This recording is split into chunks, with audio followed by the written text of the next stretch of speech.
자, 이번에는 올영 교육에 대해서 한번 검토해 볼게요.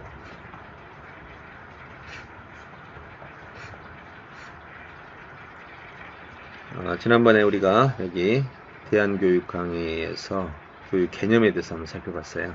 머릿속에 한번 정리 한번 해볼까요? 그러니까 올영 교육의 정의는 한마디로 여기서 올영 교육의 핵심, 올영의 정리.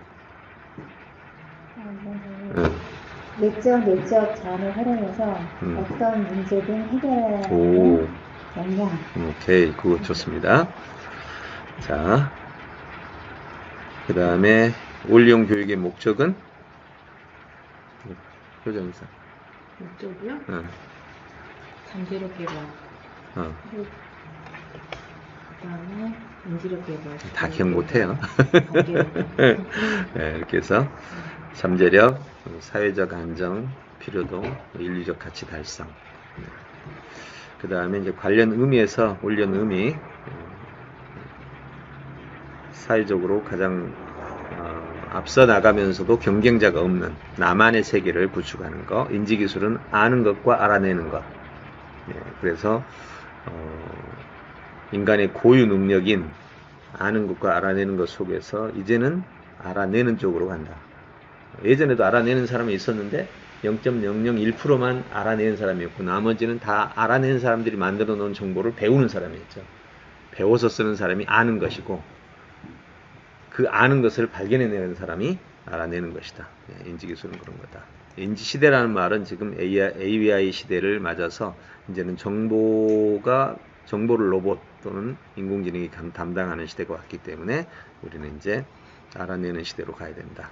올영 교육이란 사전적으로 올영 역량, 올영이 될 수 있는 역량을 개발하는 거고 비교적 의미에서는 이렇게 다섯 가지 했습니다. 차별적 사고는 주로 어느 나라? 유태인. 논리적 사고는 서양. 통찰적은 동양. 설계적은 올리원. 네, 그렇게 해서 이 올영을 이런 형식으로 개발해 나간다. 아주 중요한 관점입니다. 자, 한번 지난주에 했던 거 살펴봅니다. 그러니까 이런 것은요 중요한 요소라서 꼭 기억을 해 두셔야 돼요. 그래서 이걸 기반으로 그 다음 생각을 할 수 있거든요. 기억이 안 되면 안 돼요. 저는 원래 기억을 별로 안 좋아하는데 절대 기억하지 말라고 하는데 그 암기형 기억을 하지 말라는 거고 반복형 기억이 있죠. 그걸로 간다면 훨씬 더 유익합니다. 자, 올영 교육 기초 잠깐 살펴보겠습니다.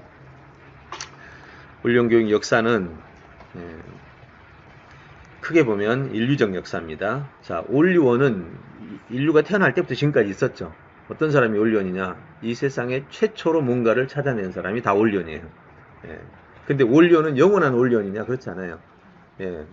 어떤 거는 개발하고 하루 지나서 다른 사람이 복제하고 어떤 건 한 달, 어떤 건 1년, 어떤 건 10년이 지나도 못 따라가는 것도 있고 그러니까 그 난이도에 따라서 올리원의 지속 시간이 달라지죠. 저는 올년이다 그러면 어떤 걸 말하는 줄 아세요?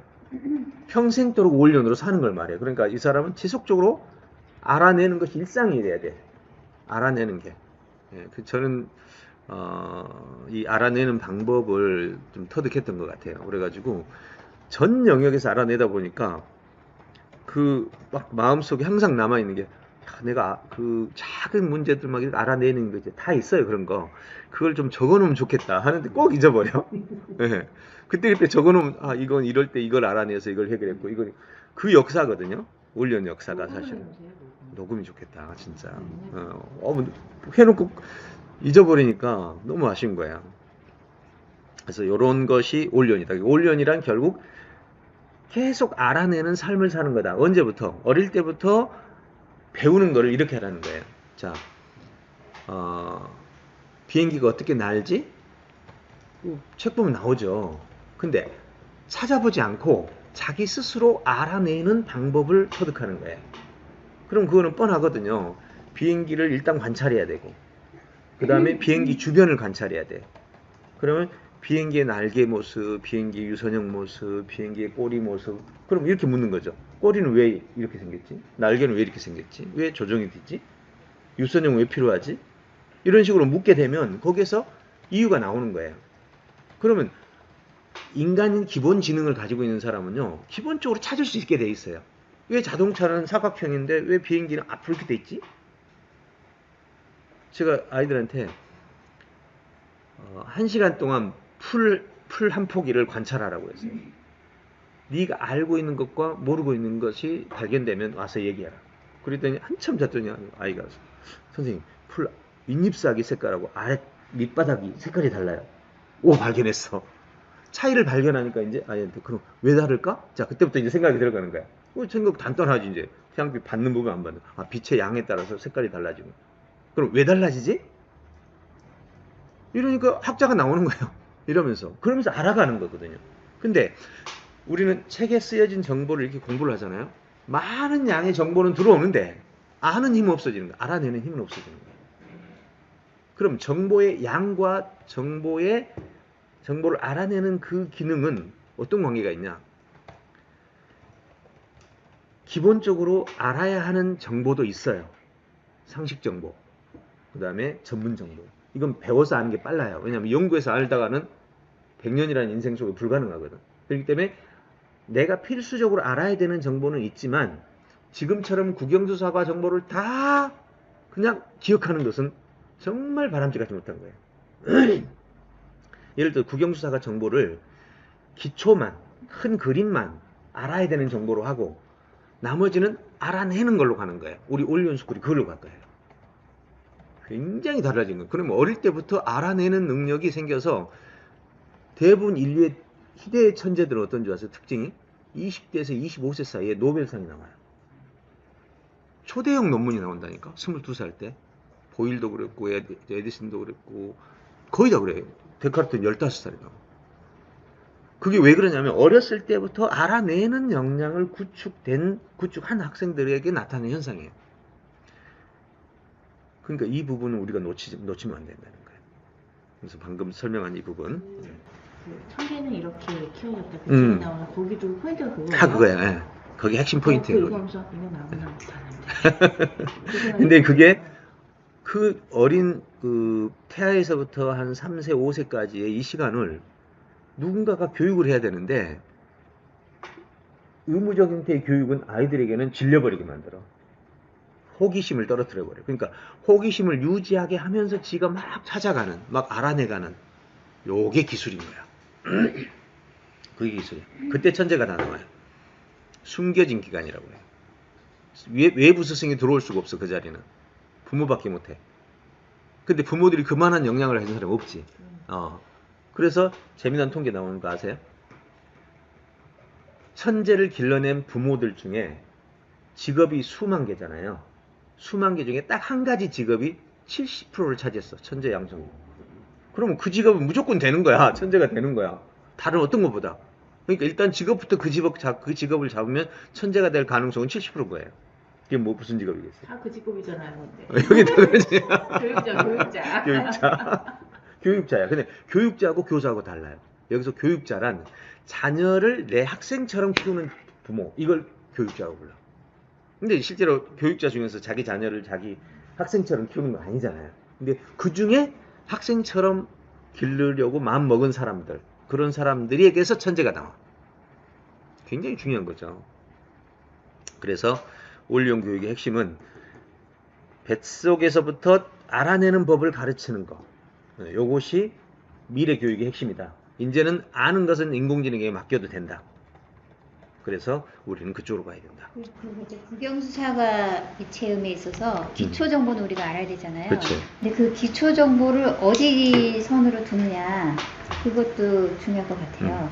교수님 예전에 그 풍력발전소 그 발전기 만들 때 뭐 탄젠트 뭐 이런 거가 필요하겠다 해서 하셨다잖아요. 사인, 코사인 이런 거. 근데 그것도 아니까 그런 게 있다는 걸 아니까 적용하고 알아보려고 하신 거잖아요. 그러니까 우리 수학에서도 어느 선까지, 그러니까 기본적인 아주 깊이까지는 아니어도 그런 것까지는 알아야 되는데 제가 궁금한 것은 그 우리가 수학을 활용해서 건축이라든지 뭐 어떤 개발 발견이라든지 발명이나 이런 거가 많이 나오잖아요. 수학은 안 할 수 없는 저는 그거로 생각하는데 그럼 그거에 관련된 소개된 어떤 책이 있어요?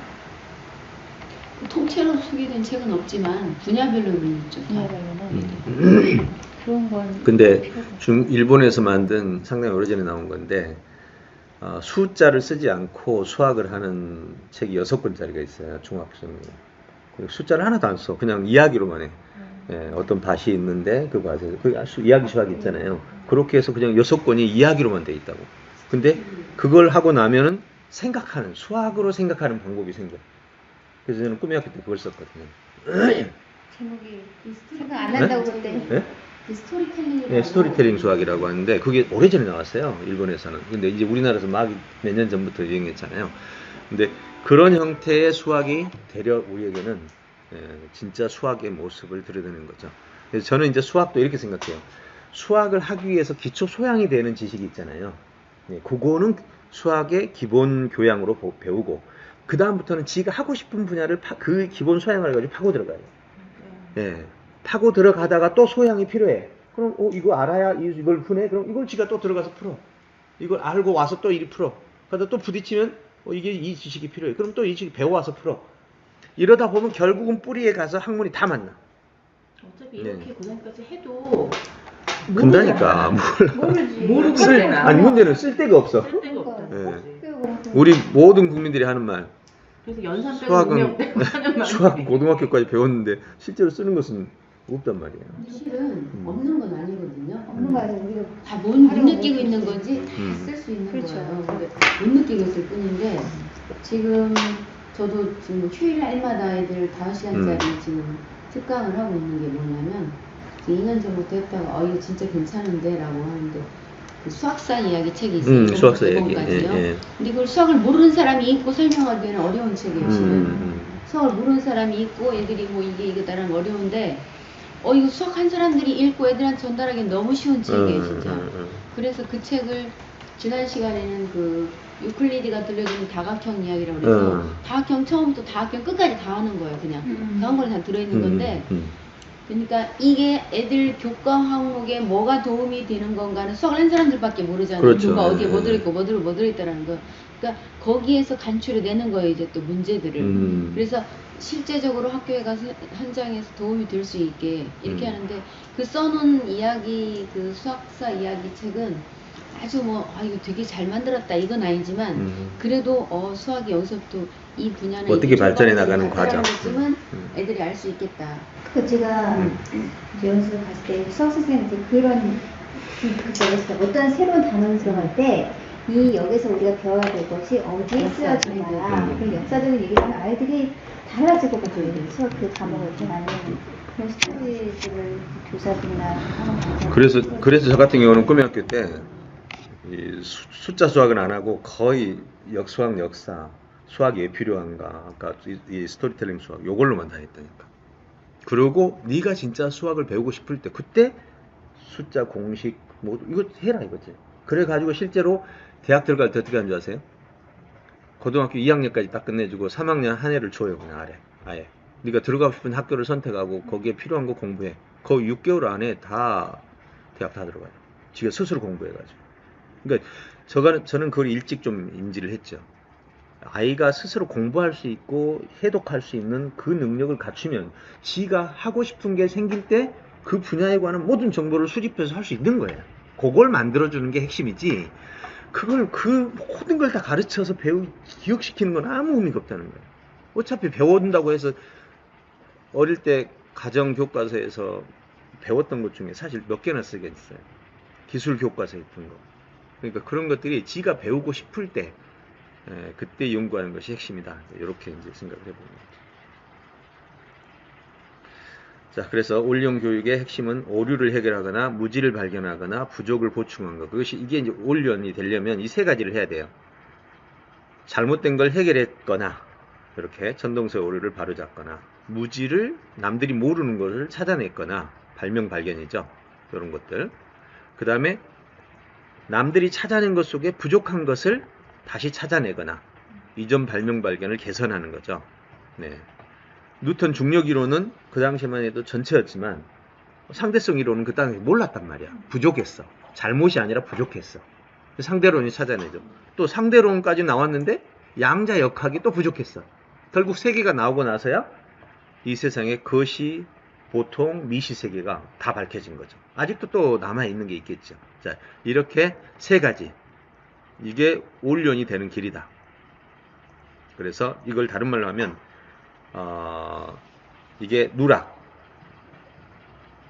이거는 무지, 누락. 그 다음에 오류. 네, 요 세 가지가 바로 올륜 교육의 핵심이다. 그래서 올륜 교육의 모델들로 한번 찾아본다면 이제 유대인 올륜 교육. 이 세계에서 가장 뛰어난 올리언은 유대인입니다. 서양인은 올리언 쪽보다는 합리형이에요. 네, 합리형. 그래서 설계적 사고, 논리적 사고가 핵심이고 유대인은 철저하게 올리언입니다. 네, 그래서 신과 교육에 기초한 국가 운영 시스템을 만들었다니까요. 그러니까 국가 전체를 교육 중심으로 만든 나라는 유대인밖에 없어요. 그러니까 이렇게 됐어요. 유대인 쇠마라고 이제 유대인 모든 생명줄인데 모세가 이렇게 말합니다. 너희는 하나님을 사랑하라. 여기까지는 핵심 메시지야. 근데 그 메시지 뒤가 이제 쇠마인데 이것을 너희 자녀들에게 가르쳐라. 그 다음에 세 번째 방법이에요. 앉았을 때나 길을 갈 때나 서 있을 때나 밥을 먹을 때나 가르치는데 손목에다 띠를 메고 이마에다 띠를 메고 옷에다 새기고 천장에다 붙이고 그것을 하나님을 사랑하라는 거를 참 기가 막히죠. 이런 나라가 그 당시 고대에 존재했다는 것은요 대단한 거죠. 그러니까 내가 볼 때는 모세가 이집트에서 그 소외받으면서 살았잖아요. 왕자도 했지만 그러면서 내가 만든다면 내가 나라를 만든다면 이렇게 해야 되겠다라는 이제 꿈을 꾼 거지. 그때 꿈꾼 게 바로 사람을 키우는 방식은 교육밖에 없다. 이걸 깨달은 거야. 그걸 꼭 신과 결부를 시킨 거지. 근데 거기에 더 재밌는 게 뭔지 아세요? 제가 이 분야를 연구했거든요. 하나님을 사랑하라라는 이 메시지는 너무 추상적인 거야. 자, 이제부터 어떻게 되냐. 이 유대인 역사는 후대에 오는 사이에 하나님을 사랑하라는 게 뭔가를 해석을 하게 돼. 해석이 바뀌면 하나님 사랑의 형태가 바뀌는 거야. 그러니까 결국은 역사는 이제 여기서부터 결정되는 거야. 야, 참 기가 막힌 방식. 그래서 예수가 이제 여기 이걸 가지고 어떻게 해석을 해요? 이웃을 사랑하는 것이 하나님을 사랑하는 거 이렇게 바꿔버린 거지. 그러니까 기독교는 이웃 사랑으로 가버린 거야. 네, 이렇게 흘러가면서 역사가 변천되어 온 거죠. 유대인의 정말 놀라운 방식이. 근데 유대인이 2000년 동안 떠돌이 생활을 했단 말이에요. 뭐가 문제였을까, 저거를? 여기에 이제 어디서부터 그랬냐면, 유대인이 스스로가 뛰어나다고 생각했어요. 왜냐면 그 당시 고대 사회에서 글을 아는 민족은 유대인밖에 없을 때니까. 모든 민족이. 어릴 때부터 아예 그 탈무드라든 이런 거를 배웠기 때문에. 뛰어난 상태에서 로마의 침공을 받았어. 근데 여기에 가장 큰 함정이 뭐였냐면, 침공을 받았는데 딱 시세를 살펴보면 로마가 이미 전 세계를 장악했고 그랬으면 딱 머리 숙일 때는 숙일 줄 알아야 되잖아. 근데 여기서 믿음이 하나 잘못된 거야. 무슨 믿음이냐? 우리는 비록 작지만 하나님이 지켜주실 거다. 그러니까 끝까지 데모를 한 거야. 끝까지. 결국 마사다 전투에 가서 완전히 그냥 민족이 다 으스러질 때까지. 결국 그런 어떻게 됐어요? 로마가 유대인들을 다 퍼다가 다 유럽 각지에다 다 퍼 날라버리잖아요. 그리고 유대인 국가에다가 다른 나라 사람들을 가져다 오고. 그러니까 아니 그냥 바꿔버린. 아무튼 로마에서 지독한 민족이라고 그랬어요. 지독한 민족. 오죽하면 나라 그 씨를 다 보내버렸겠어요. 그게 바로 이제 2000년 디아스포라가 된 거죠. 근데 또 그 속에 살아남네. 아니 지금까지 보면 인류 역사에 그런 나라들이 한둘이 아니죠. 근데 다 없어진 나라들인데 그 2000년 동안 살아남았다는 것은 대단한 거죠. 예, 어마무시한 거 이건 정말. 선민 사상에 강해서. 그렇지. 예, 자기들은 선택받은 민족이기 때문에 똑똑한 민족이고 이 기반이 아주 깔려 있다고. 그래가지고 흩어져 있어도 자기네들은 자기끼리 탁탁 뭉쳐. 그러니까 이 뭉치는 것 때문에 또 이제 히틀러한테 엄청 당하는 거야. 히틀러한테만 당한 게 아니지. 유럽 그 공동체에서 유대인들은 모였다 하면 자기들끼리만 살아. 그러니까 이제 배척을 받기 시작해. 그러니까 그런 거 있잖아요. 똑똑한 애들이 그잖아요. 똑똑한 애들이 주변에 그 너무 똑똑해갖고 자기만 아는 사람들은 시기를 많이 당하잖아요. 유대인들이 그렇게 많이 당한 거예요. 네, 그런 과정을 거친 거죠. 그러니까 진짜 똑똑함이 좀 덜했던 거예요. 진짜 똑똑함이 아니었어. 진짜 경제적으로만 똑똑한 거야, 그렇지. 이거는. 고수들은 눈빛도 감추잖아요. 예. 근데 그게 진짜 똑똑함이 아닌 거였던 거지. 2000년 시간에 한 500년 정도면 공부머리쪽만 있고 또 체력적으로 안 되는 거 안 됐나 봐. 아무튼 그래서 분명히 우수한 게 있었어. 그런데 인성적 측면에서 이제 우수하지 못한 게 있었지. 근데 그 인성 문제를 해결한 게 이제 예수가 제시한 대안이었어. 너희만 뛰어난 게 아니라 하나님을 믿는 모든 사람이 다 선민이다. 이렇게 함으로써 그냥 전 세계가 기독교화되는 기초를 마련했고 유대인들이 고립돼 버려요. 지금. 예. 이게 이제 역사의 흐름인 거죠. 유대인의 선민 사상이 만들어낸 결과를 이제 예수가 해결책을 제시했는데 유대인들은 그걸 받아들이지 않고 지금도 예수를 하나의 선지자쯤으로만 보는 거지. 이렇게 이제 이야기가 아직 됩니다. 안 오셨다. 네, 그렇죠. 네. 역사를 보면 참 아이러니한 게 그 유태인들이 만약에 히틀러로부터 그렇게 핍박을 안 당했으면 연합군 쪽에다가 군자금을 지금껏 다 줬을 리가 없거든. 결국은 어차피 죽고 뺏기고 이러니 이 협상을 통해서 연합군에서 다 주고 조건이 우리를 예루살렘으로 돌아가게 해달라. 그러니까는 참 역사라는 게요. 히틀러가 만약에 이렇게 진짜 다 뺏고 죽이고 이래라 군자금 뺏어 쓰지 않았으면 아무튼 그래서 유대인의 올리온 교육이 정말 우수하다. 그러나 여기에 좀 더 보강할 부분이 방금처럼 있다. 그래서 그들은 탈무드 교육에서 질문으로 학습 습관을 개발하고 떠돌이 고난의 시기에 생존적 창의성을 필요로 했고 민족 공동체성으로 가족 지원 시스템이 아주 우수합니다. 그러니까 쉽게 말해서 이 혈연을 지원을 많이 해줘요. 근데 이런 민족 공동체 같은 부분은 우리나라도 있잖아요. 네, 있죠. 그런데 유대인과 다른 것은 우리가 이게 종교가 통일이 안 돼서 그런 거예요? 이제 우리나라하고 다른 점을 얘기해 볼게요. 유대인들은 신과 이 가족 공동체가 연결돼 있어. 근데 우리는 신이라는 개념이 없지. 그냥 미신 뭐 그런 것뿐이지. 그냥 가족 공동체 혈연은 유대인하고 비슷해. 우리도 정말 우리 가족들을 생각하잖아. 근데 우리에게는 신적 단합이 없어. 거기서 이제 흩어져 버리는 거지. 그러니까 우리 보통 보면 역사의식이 있는 사람은 가족을 떠나잖아요. 응? 가족을 떠나는 수준까지 되잖아. 더 큰 걸로 가잖아. 근데 우리나라는 그게 안 돼. 가족을 떠나면 갈 데가 없어. 예. 근데 유대인은 가족 위에 신이 있어. 예. 그래서 신과 가족이 하나로 묶여가지고 초대형 플랜이 진행이 되는 거야. 선민이라는 큰 의식. 우리나라도 만약에 이 가족 집단들이 뭉쳐서 선민 그러니까 새로운 그게 이제 홍익인간 제도예요. 우리 동양에서는, 한국에서는 홍익인간 시스템인데 그게 사실 일부잖아요. 홍익인간을 하는 게 교과서에서 좀 다루긴 하지만 사실 홍익인간에 대해서 지금 다루는 게 좀 이단성이 높은 막 이런 의식들로 가 있어. 그러다 보니까 기독교는 아예 홍익인간을 안 따라간단 말이야. 이게 분리가 된 거지. 불교도 홍익인간 별로 안 하는 거고 기독교는 아예 반대야. 홍익인간은. 왜냐면 홍익인간을 쓰는 데가 어디냐면 대부분 다 이상한 집단이야. 기독교에서 봤을 때. 그러니까 고대 신을 섬기면서 홍익인간을 말한다든지 이렇게 돼버리니까 홍익인간은 참 좋은 거거든. 예, 당군을 중심으로 해서 미신과 같은 그런 식으로 가버리니까 홍익인간 사상이 그냥 바닥으로 떨어진 거지. 국경인 중에서 제일 약하게 취급당하는 게 예, 개천적이야. 그러니까 참 그런 부분이 우리가 유대인을 넘어서려면 여기는 선민 사상 그 신이 되게 크게 작동하잖아요. 유대인들의 sistem은. 그렇지. 그럼 우리도 그들과 버금가게 하려면 국가적 통일, 국가적인 어떤 통일된 이념이 있어야 돼. 근데 그게 없어 현재. 왜냐하면 홍익인간을 제시하면 기독교 한 뭐 25% 빠져나가 버리고 또 기타 다른 종교도 빠져나가 버리고. 신은 안 될 것 같은데. 지금 상황에서 신은 어떤 게 있어야 돼? 근데 그게 있어야 되는데 없다니까. 그래서 지금 현재 국가적으로 제시하는 게 민주주의거든. 민주주의를 제시하는데 민주주의는 사실 너무 약해. 이 국가 이념으로. 다른 나라 또 있고 우리만의 독특한 것이 없어. 그래서 유대인과 같은 형태가 나오기가 어려운 거야. 유대인 힘들어. 자, 이것이 바로 유대인의 서양은 개인주의 구조잖아요. 그렇지. 그래서 또 이렇게 갈 수가 없구나. 우리보다 더 심하잖아 거기는. 그렇죠.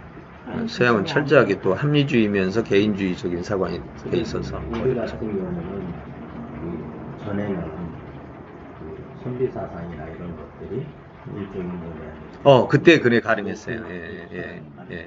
그게 이제 중국의 유교가 이쪽으로 넘어오면서 성리학 뭐 이렇게 넘어오면서 그때 우리 이 왕권을 중심으로 해서 성리학이 아예 하는 흐름을 잡았잖아요. 그다음에 지는 그 불교 고려 때는 불교가 후반부에 딱 세팅이 되면서 하나의 국교로서 이렇게 영향을 미쳤단 말이에요. 그럴 때는 그것이 큰 영향을 미쳤는데 또 거기에 폐단도 있었잖아요. 성리학 때문에 결국 우리가 개화기가 늦어졌던 점들 이런 것들이 있긴 하지만 어쨌든 그 하나의 그 국력을 묶어주는 역할을 했죠. 근데 지금 이제 이 상황에서는 국력을 묶을 수 있을 만한 게 없어. 그래서 지금은 국력이 아니라 지구촌을 묶을 수 있는 사상이 필요한 거죠. 이제는 국가적인 민족주의적인 관점을 가지고 접근해서는 안 된다는 거야. 그럼 전 세계를 묶을 수 있는 사관이 뭐냐 이거죠. 그걸 이제 지구인이라는 개념을 그 누구냐 이승헌 씨는 지구인이라는 개념을 제시하고 있죠. 근데 이제 뭐 일부적 관점이고 그 다음에 이제 프리메이슨 같은 경우는 이제 지구 전체 평화를 위한 어떤 컨셉을 제시하고 있죠. 근데 그거는 또 방법이 또 이제 자기들끼리만 또 진행하는 방법 형태가 있고. 근데 지금은 어떤 면에서 다양성의 세계로 가고 있으면서 그 속에서 이제 묶어가는데 누군가가 이 사관을 지구적 차원의 사관을 만들어낼 수 있는 어떤 변수가 하나 나오면 지구의 통합이 좀 나오겠죠. 근데 최상위는 평화 컨셉은 네, 그건 바뀐 거 없어요. 영분이 다 평화야. 다 풀지. 근데 사회주의라서 평화가 아니고 민주주의라서 평화고 이런 건 아니죠. 아니, 이건 사회주의도 평화예요. 그러니까 다 평화네. 다 평화야. 또 방법의 목표, 차이. 존재하는 사람은 다 평화를 추구해. 다 뭉쳐. 그게 가장 중요해. 우주 쳐들어오면 다 합쳐. 현재 태양계에는 없잖아요. 그러니까 그래서 지구를 묶어주는 것은 우주의 침입밖에 없다. 아무튼 재미난 얘기였습니다. 유대인의 원리형 교육이 있고 핀란드의 원리형 교육인데 여기는 조금 약하긴 해요. 핀란드의 원리형 교육은 원리형이라기보다는 여기는 공동체 교육이라고 해서 더 적합해요. 뛰어난 사람을 더 뛰어나게 한다기보다는 모든 사람을 다 같이 키워나간다. 그래서 이쪽은 공동체라기보다는 원리형이라기보다는 공동체 교육이라고 보는 게 더 적합해요. 이렇게 보면 좋고. 그러나 지구촌 입장에서 본다면 다른 나라와 비교했을 때는 핀란드는 원리형이야. 그 나라 전체를 다른 나라에 비해서 훨씬 더 우월하게 지금. 현실적인 건 핀란드 쪽이 더 현실적이에요. 이게 현실적인 거지. 그 다음에 이제 원리형 교육 형태는 크게 이렇게 나눠집니다. 인류 역사의 흐름을 보면 이게 역사적 시기적 흐름입니다. 초기에는 사제형 원리형 교육이었어요. 사제라는 말은 스승과 제자, 4대 스승과 제자들, 선지자와 그 제자들, 이렇게 스승과 제자 형식으로 원리형이 이어졌죠. 그러다가 이제 왕족형으로 갑니다. 왕자 교육을 하면서 조선 세종대왕 왕자 교육을 하는 걸 보면은 스승이 12명씩 붙잖아요. 근데 재미난 것은 4대 스승과 제자들과 이 왕자 교육과의 차이점은 뭐냐? 여기는 여러 사람의 스승이 있는 반면에 여기는 한 사람이 다예요. 근데 여기 특징은 한 사람이 무지무지 뛰어난 사람이야. 너무 뛰어나. 그래서 그 아래 사람들도 같이 이제 업그레이드 되는 거고, 여기는 여러 분야에 뛰어난 사람들이 붙는 거예요. 근데 이 차이는 여기는 나라를 다스려야 되기 때문에 전 분야를 알아야 되는 형태. 여기는 한 분야에 매우 뛰어나요. 예수님이 뭐 국가 운영에 대해서 자세히 알았던 건 아닐 거고, 그러잖아요. 그렇지만 그 하나님 나라라는 그 당시에 그 유대교의 문제점을 완전히 혁파해가지고 그 분야는 또 뛰어났죠. 그러니까 이게 4대 스승의 차이입니다. 그 다음에 이제 왕족에서 귀족으로 넘어가요. 그래서 한과 지구, 한부지교를 하는데 5세까지 나무꾼 하인집에서 양육된 몽테누라든지, 그 다음에 13세에 송공 친구들 양육된 김장생. 그래서 귀족형은 이런 게 있어요. 그 이 아이를 잘 기르기 위해서 이 집에 가서 기르게 하는 거예요. 이 집의 전문성을 여기서 배우는 거예요. 서로 바꿔주는. 내 아들이 경제를 잘 배우고 싶어. 그럼 경제를 잘하는 집안에 보내가지고 거기서 기르는 거예요.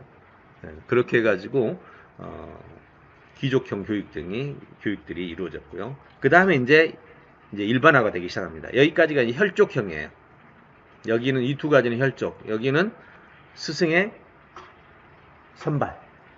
제자가 해달라는 경우는 드물고 스승이 다니다가 보고 너 와. 나를 따르라. 그다음에 여기는 혈연으로 무조건 가는 거고, 여기도 혈연이고, 그러다가 이제 박사형으로 넘어갑니다. 이제 박사형에서는 중세 박사형이 이제 15세의 철학 박사기를 데카르트라든지 동양의 과거 시험 제도라든지 이런 게 이제 박사형 교육으로 갑니다. 다 원론들을 만들어내는 과정이었어요. 그리고 이제 현재 연구형 원론 교육이 바로 원론 스쿨이에요. 우리가 이제 추구하는 것이 여기입니다. 에디슨, 아인슈타인 이 사람들인데 연구를 통해서 원론이 되는 사람들. 하나의 개인적 이 탐구들이 크죠, 여기는. 근데 이거는 이제 환경의 영향을 많이 받아요. 에디슨 같은 경우는 학교 안 갔으니까 원론이 된 거예요. 학교 갔으면 진짜 또 한 번의 바보가 나왔을 텐데, 이렇게 개인적인 탐구 과정이 주어지는 어떤 환경이 있었던 거야. 근데 그런 환경에서 10만 명이나 1명이나 이런 식이 나와. 나머지는 좌절판이야. 학교를 탈락했다. 그럼 탈락한 애들은 거의 9만 명은 다 탈락 좌절 형태로 가는데, 그 중에 한 놈이 덕분에 탐구를 해가지고 이런 인물이 나와. 그러니까 이것이 일반화되기는 어려운 거죠. 학교에서 두 분 다 참 모질이요. 그렇죠. 학교에서 모질. 그럼 이렇게 키운 거는 부모의 영향을 많이 받았죠. 엄마가 그리고 이런 경우에 스승 역할도 있어요. 여러 이제 사람들을 보면 스승 역할도 있고. 책을 좋아해. 맞아. 그러니까 거기에 누군가가 있어. 누군가가 그 역할을 해줘요. 여자가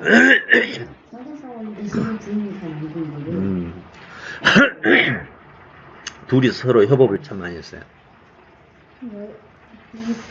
그래서 이제 우리는 여기에 기반을 해요. 그러면서 이리 쪽으로 가요. 그래서 모든 사람은 원론이 될 수 있다라는 것을 발견한 게 인지시대예요. 즉 인지 기술을 개발함으로써 어떻게 사람이 원론이 되는가를 알아낸 거죠. 어떻게 알아내는 방법을 알아내는 것. 이것을 제가 이제 연구했던 게 바로 인지 기술인데, 이 인지 기술을 개발함으로써 이제는 연구형이 모든 사람이 원론이 될 수 있다라고 함으로써 대중형 원론 교육이 이제 방향을 잡힌다. 이게 제가 역사의 흐름을 전체적으로 패턴화 시킨 거예요. 이것도 하나로 제가 이것만 가지고 책을 쓴다 해도, 그죠? 이 컨셉만 가지고 책을 써도 사람들이 딱 와닿잖아요. 이렇게 해서 원론 교육이 앞으로 방향을 잡아가야 된다. 그렇게 생각하면 되겠죠. 정리되죠? 이제 여기다 살만 붙이면, 사례하고 살만 붙이면 진짜 멋진 책이 나오죠. 그러면 이제 우리 시대에 원론 스쿨이 가야 될 방향을 정말 세상에 딱 보여줄 수 있는 그런 컨셉이 되는 거예요. 자, 이렇게 해서 원론 교육의 역사를 한번 살펴봤습니다. 자, 여기까지 오늘 제 3주차 정리해봤고요. 지금부터 잠시 토론하는 시간 갖도록 할게요.